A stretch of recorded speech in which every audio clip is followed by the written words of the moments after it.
Headlines. They are super important, and it's so competitive. They are, without question, the key to driving traffic. But look how competitive this is. Let's take a look at the battlefield where our headlines compete. This is what it looks like in your audience's inbox. Or think about the competition for headlines in social. Look at this stream. Or even in search and SEO, this is what a search results page looks like. Basically a list of headlines where the headline has to compete. Hi, my name is Andy Crestadina from Orbit Media Studios. We're a web design firm here in Chicago. I'm a content marketer and I have written 1,000 or more headlines over my career. In this video, I'm going to go through a list of 7 tips for writing better headlines that can drive more traffic for anybody who pays attention to this research and, of course, the psychology of your visitor in their context. I'm going to go through headlines showing their performance. I'm going to show you the data about what's working for different headlines in different contexts. And in the end, you'll see how just there isn't one headline. It's not one thing. It means different things in different places. And as always, if you're watching this on YouTube, open the description and you're going to find a link to an article that breaks it all down, all the stats, all the examples, all the tactics laid out for you in a step-by-step process. Let's start here. This diagram basically explains the psychology of all of your visitors and, in fact, you and me as we go about our day on the internet. We open an inbox, or we look at a social stream, or we search for something and see a search results page. In this context, we see a bunch of stuff, basically a bunch of headlines. Then our brains do a split-second cost-benefit calculation where we decide if the benefits of clicking exceed the cost and time to ourselves of 10 seconds of our day. Then we either click and drive traffic to a website, or we keep scrolling and dismiss it and scan through to the next headline. That's what we all do many times a day, many hundreds of times a day, sometimes hours a day. This is what life as an internet citizen looks like. Okay? So our job as an author of headlines is to make sure that we are leveraging the psychology of our visitors by using that cost-benefit calculation to get them to take the action we want them to take and to click. Right? We need to manipulate in their mind the cost and benefit of the headline itself. In other words, the headline is a promise that suggests the R in the ROI is good, high value, or the I in the ROI, the investment, is low, right? You need to make the benefit seem high or the cost seem low, make the return seem high or the investment seem low. The headline is promising them something that they will then act upon or dismiss. That's what they do. That's what we do. We do it a million times a day. Now, I want to break down actually the psychology then differs wildly in their context, and in the two big contexts, I'm just going to call it search and social. Email and an inbox is more similar to social than search because they're browsing through a list of things that they didn't just request. But we'll just use social and search just as in the big picture here to begin with, okay? The psychology of visitors in social and search. What works in search is headlines that answer people's questions. What works in social? Headlines that trigger a little bit of emotion. In other words, in search, the job of the headline is to meet the visitor's expectations, the searcher's expectations, right? They've got a problem, they asked for something, they typed it on a keyboard. In social, very, very different. They're scrolling, they're scanning through, their fingers on a piece of glass or on a trackpad or on a mouse wheel, and the job is for the headline to be a little bit unexpected, right? To trigger that emotion. Because in search, that person is looking for information, and in social, that person is just browsing around. Nobody goes to Google to browse, and nobody goes to Facebook to get an answer, right? This is the psychology of your potential visitor. In other words, people in search are busy, and people in social are bored. So just think of it that way, and you'll get much better results from your headlines. You can look at a headline and basically know it's the job of the content strategist to look at a headline to know this will likely work better in search, or this will likely work better in social, right? Is it answering a question, or is it somehow slightly unexpected? Or you can take a piece of content and create headlines, and we'll see in the end there isn't one thing called a headline. Headlines appear in many places. And to create different social posts or title tags or different attributes of these that are sort of ultimately headlines, to get that thing to work in that channel, right? We're going to design the weapon to work on that battlefield in that context, right? We're going to make different competitors to compete in different competitions, you could say. So my first tip, though, for search, and this is an obvious one, we'll just get past this right away, is to make a keyword-focused headline. Yes, there is much more to search than key phrases. I understand that. Search is about semantic SEO. Search is about targeting the broader topic. We've got other videos on that. But generally speaking, we still have a primary key phrase. We still have a secondary key phrase. You need to use that primary key phrase in the headline. I recommend putting that at the beginning. In search, your headline is basically going to be the title tag or the header. Again, hang out till the end and you're going to see a list of all the different types of headlines and places we create, we craft these promises. So key phrase focused headlines, you steal my template, keyword, number, benefit.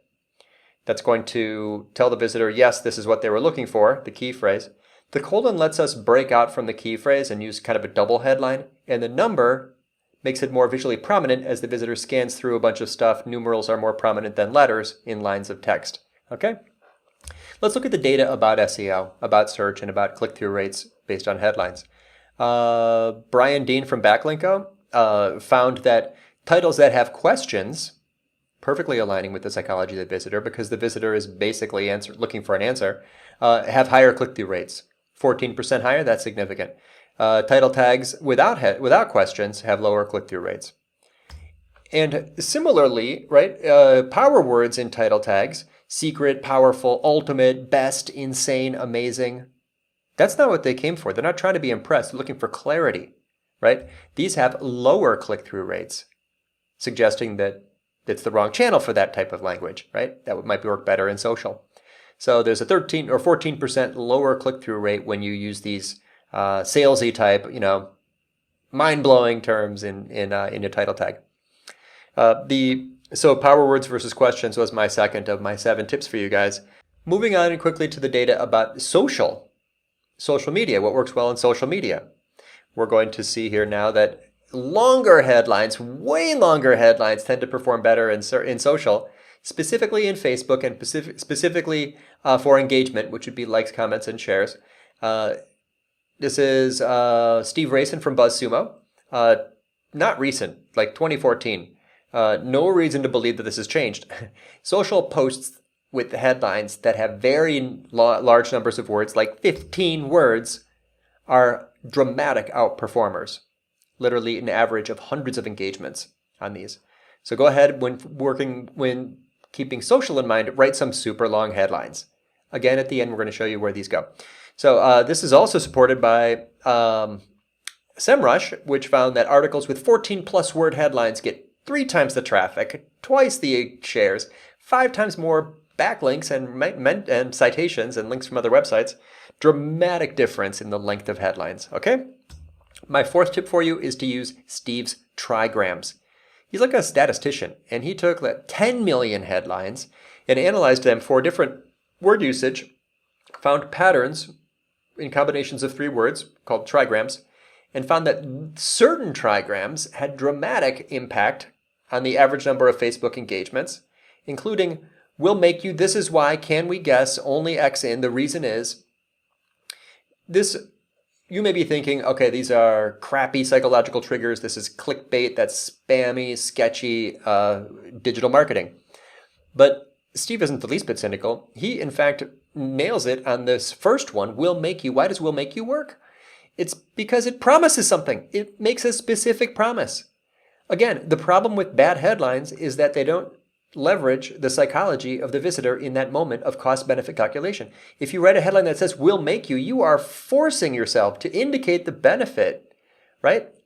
These are 10 tips, these are 10 headline tips that will make you a better marketer. That's not spam, that's me just being specific about the promise that I'm making. But there's lots of these, you can see them here.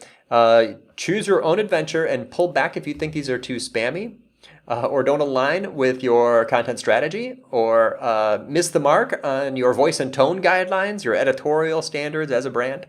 But these, for the record, this is the data on what top trigrams are working in Twitter for most engagements.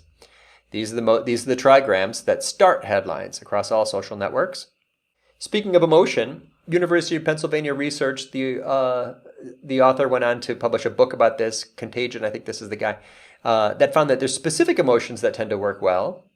The three big ones, the three A's, anxiety, anger, and awe. That's what people want to put in their social streams, right? Nobody wants to have a sad social media stream. Sadness correlates with less sharing.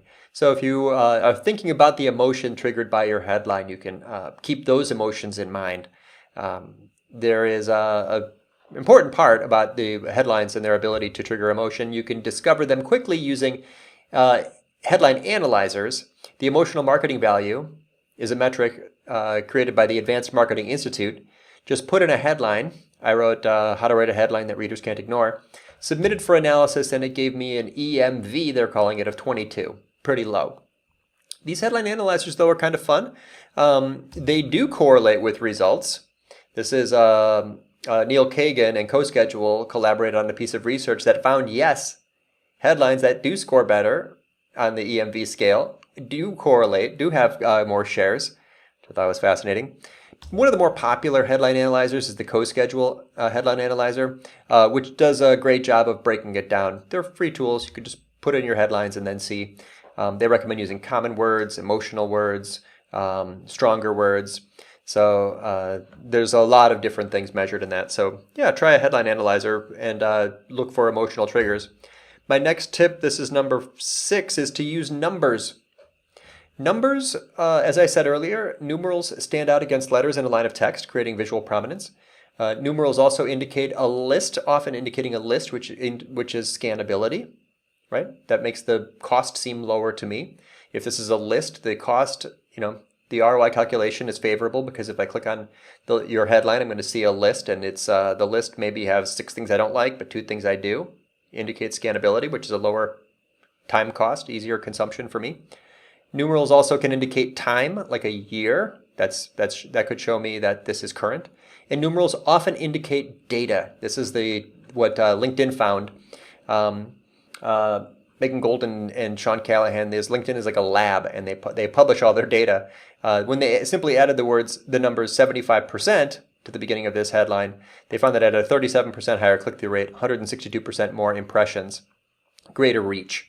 Right? Because it looks more credible. Add credibility. My 7th tip is for social and email, for sure, to front load your headlines. This is a number indicating a series of posts, right? How to Tuesday. A friend of mine, New Orleans photographer, has an article that talked about cleaning your photographs. But the word photographs is at the end, which is a problem in social because there's truncation.